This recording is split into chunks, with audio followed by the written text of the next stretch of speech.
Hey, what's up you guys? Marty Schwartz here, guitarjams.com. The website's got a ton of lessons on there that'll really help you. Beginner, intermediate, advanced, anything you need. What I'm going to do right now is I'm going to give a very beginner guitar lesson.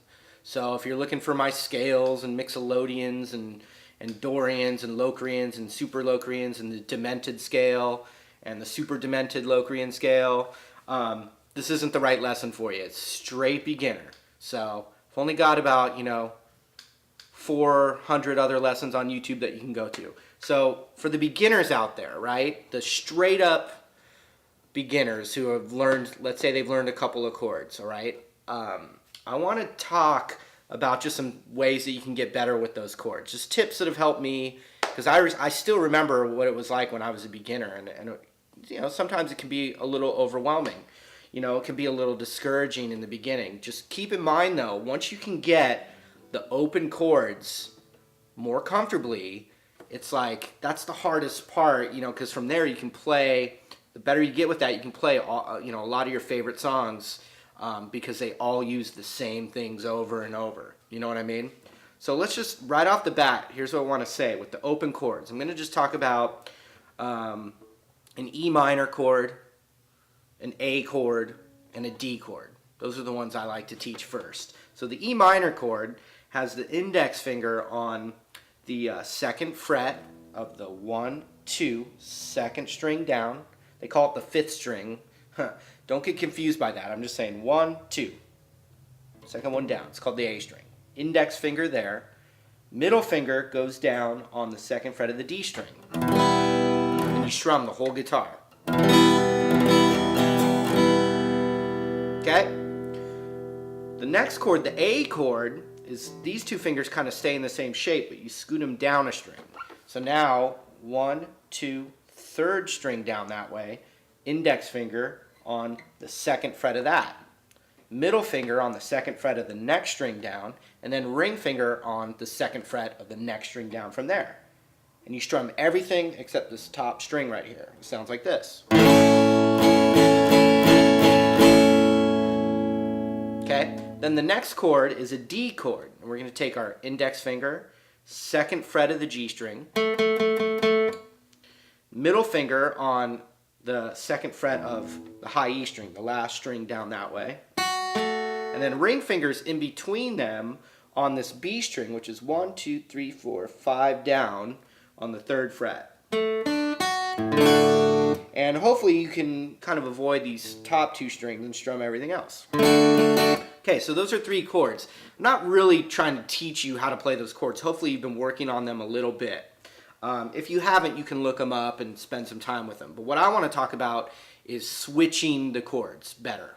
Okay, and there's some really cool tricks that that we can do to switch chords better. So one thing, if I take that D chord, one thing I think you should practice is keeping the shape of the chord with your fingers and then taking your hand off while you're still trying to keep the best to your ability the chord shape, all right, like that. Then what you do is you put it back on, and it's not going to be perfect. You're going to have to make adjustments, right? Fix whatever you need, and then strum it again. And then do it again. Take it off, try and keep the shape, and put it back on. All right? This will help your muscle memory get it going quicker. It'll help you memorize the chord quicker. Take it off, put it back on. And you do it again. Then you do it with the other chord, E minor. Keep it, put it back on. Try and keep it, and put it back on.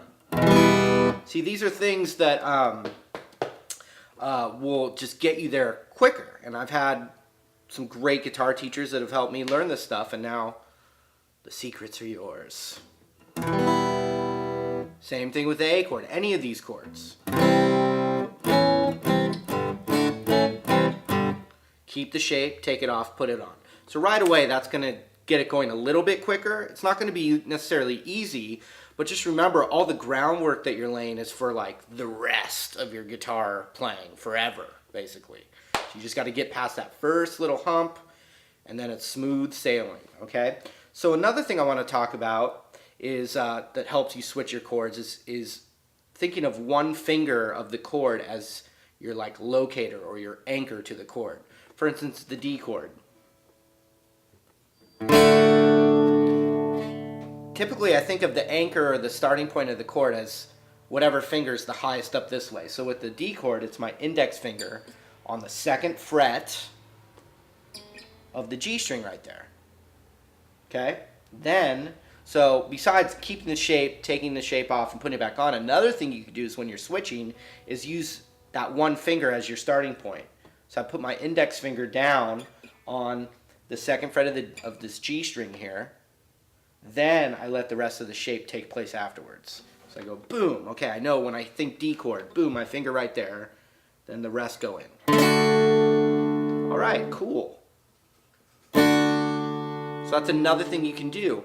That's been extremely helpful when I've worked with students doing that. Like a C chord, for instance, most people, I see it when I teach guitar, when they're working on the C chord, they use their index finger on the 1st fret of this B string right here. And that's fine, they put that there, and then they lay the C chord down. I think it's not quite as easy but in the beginning, but if you take your ring finger and start with your ring finger for a C chord by putting it on the 3rd fret of this A string, the 2nd string down, it already puts your hand in the right positioning to get the rest of the chord. When you do your 1st finger, your hand could be way out here. I see it. People go, and it takes forever. If you do ring finger first, my fingers are already kind of forced to be nearby where they need to be. Like that. A G chord, you know, middle finger, boom, on the 3rd fret of this top string here. Let the others fall into place.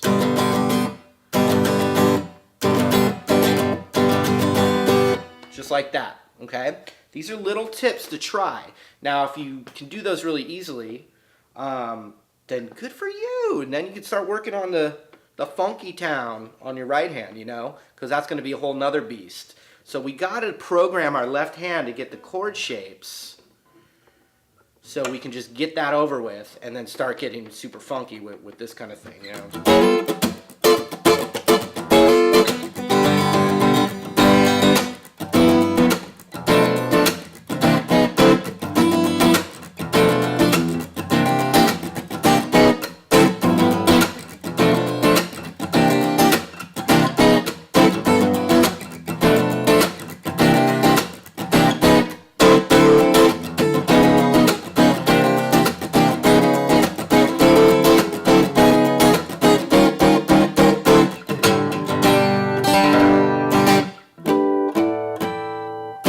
So anyway, Marty Schwartz here.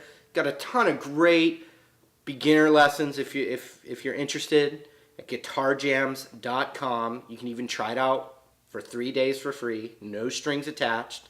Love for you to come say hi. Appreciate the support, you guys, and we'll see you at the next lesson. Later!